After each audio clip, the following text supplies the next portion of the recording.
Hello everyone and welcome back to the channel for this new automotive analysis. Close your eyes for a second and picture this. An endless, straight road somewhere in the American Midwest, in the spring of 2026. The sun beating down on the hood, the air shimmering, and that deep, rough, almost living growl of a V8 climbing through the revs. That rear-wheel drive punch that pins you to the seat, that raw connection with the machine. That is the soul of American muscle cars. And yet for years, many people predicted their inevitable death. Environmental regulations, accelerated electrification, the end of federal tax credits for electric vehicles in 2025. Everything seemed to be pointing toward the disappearance of big combustion engines. But the reality of 2026 tells a different story and a much more nuanced one. The Ford Mustang is seeing a spectacular increase in sales. Dodge has corrected course with powerful gas-powered versions after a disastrous electric start, and serious signals confirm the return of the Chevrolet Camaro. Today we are taking a deep dive into the state of muscle cars in 2026. Verified numbers, industrial strategies, divisive debates, and future scenarios. If you love cars for their character, their history, and their emotions, stay until the end. This is a complete, well-documented, no-filter analysis. Let's get into it. To fully understand where we are today, we need to go back to the roots. Muscle cars were born in the 1960s, in an optimistic America that was enjoying strong economic growth. The 1964 Ford Mustang revolutionized the market by offering an affordable, stylish, and powerful sports car. Dodge with the Charger and Chevrolet with the Camaro quickly followed, creating an iconic segment built around V8 engines, rear-wheel drive, and a raw, accessible attitude.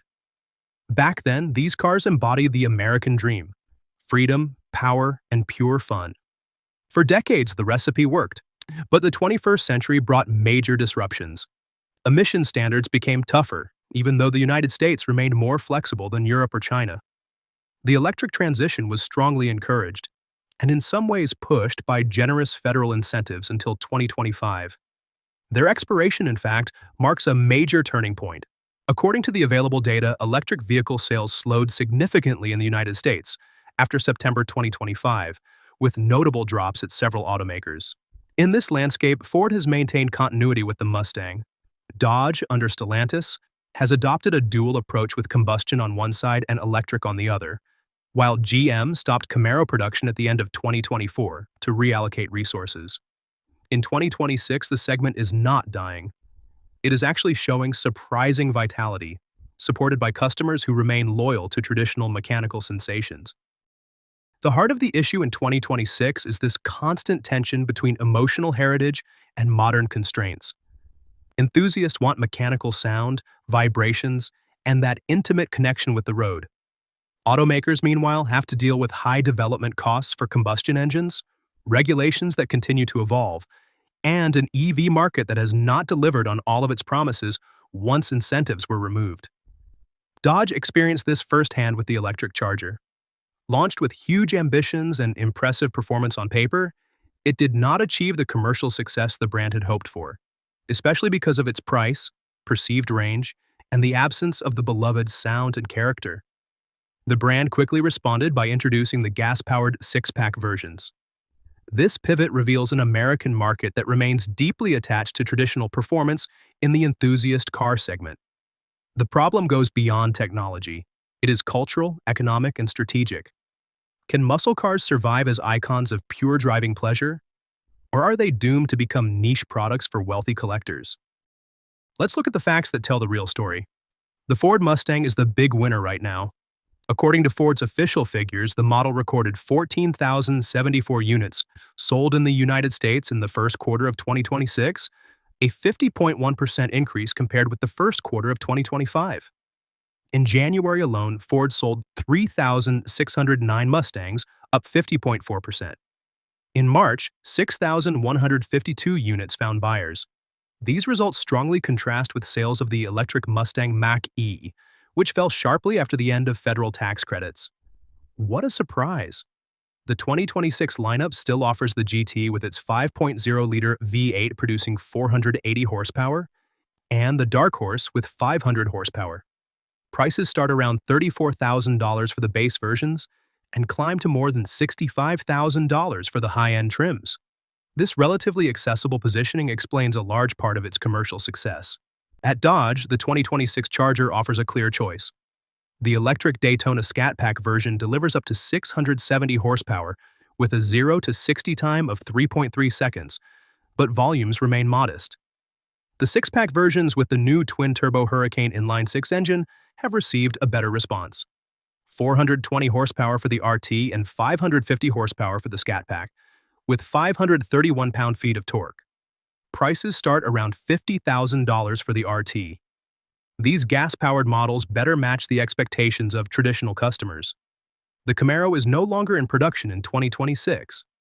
However, according to several reliable sources, including GM Authority and Automotive News, GM has approved its return, with production potentially beginning in late 2027 for a launch as a 2028 model on an evolution of the Alpha platform. These numbers show that the muscle car segment remains modest in absolute volume compared with pickups and SUVs, but it still shows surprising health thanks to its loyal fan base.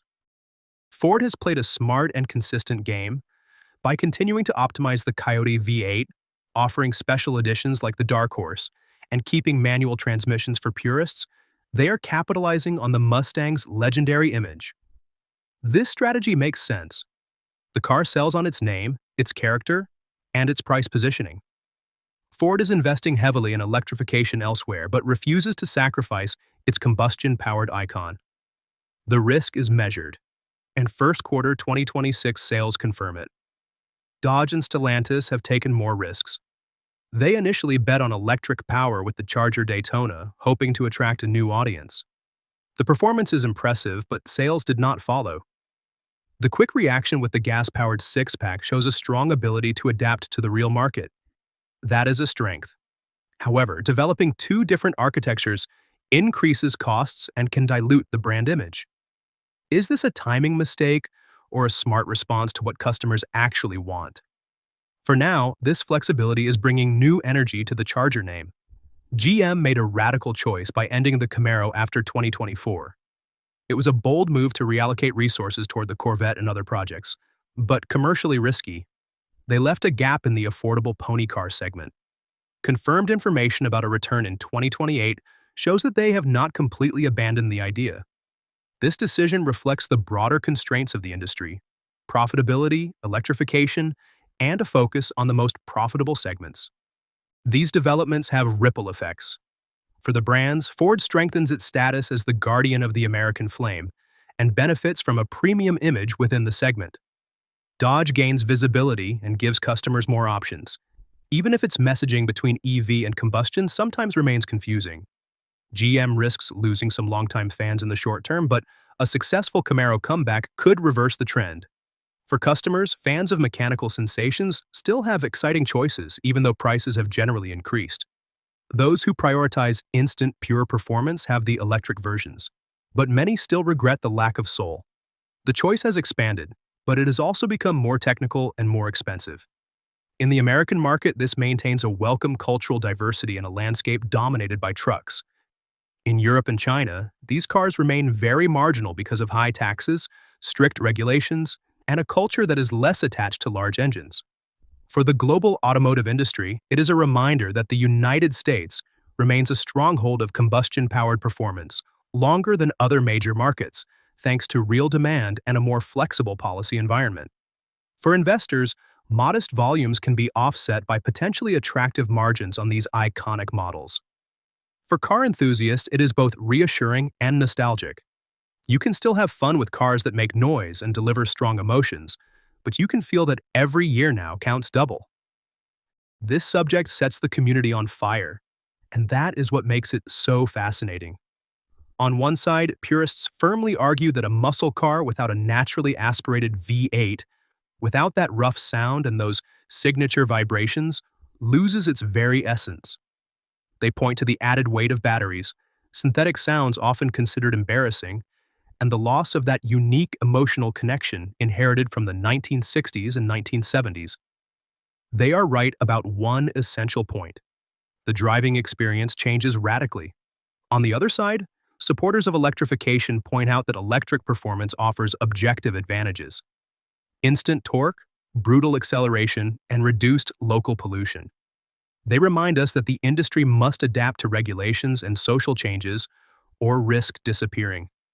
Clinging to the past, in their view, would be an irresponsible luxury. The truth is probably somewhere in the gray area. Dodge is trying to reconcile both worlds with its two versions, but the compromise is never perfect. This debate goes far beyond cars. It touches the broader question of what the automobile should be tomorrow: a simple, efficient means of transportation or a source of pleasure, identity, and emotion? What scenarios can we imagine? In the optimistic scenario, exemptions for low-volume models, the development of high-performance hybrids, and a loyal customer base willing to pay more allow muscle cars to survive for another decade in their most authentic form. The Mustang continues to dominate, Dodge capitalizes on its flexibility, and the Camaro makes a strong comeback, potentially with a V8 or intelligent hybridization.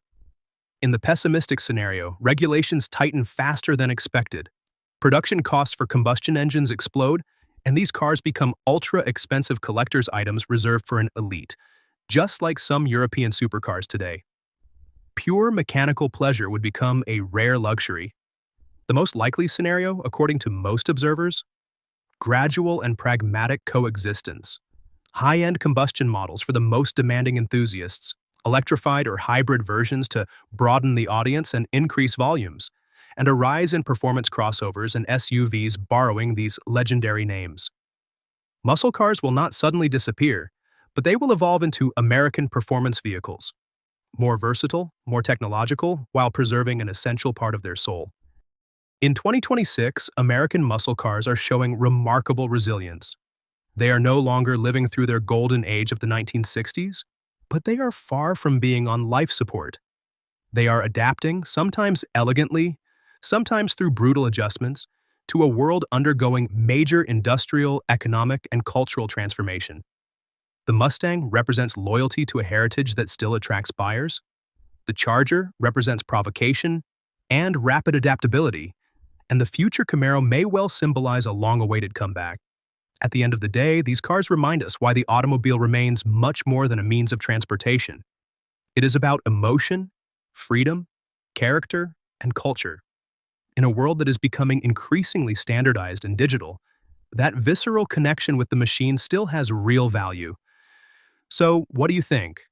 Are you Team Mustang V8 purist, tempted by the Charger 6-Pack's turbocharged 6-cylinder, or already converted to the performance of the electric Daytona? Do you think the Camaro should return with a big V8? Like the video if you enjoyed this analysis, subscribe for more automotive content, and I'll see you very soon for a new video. Take care, keep driving with passion, and see you next time.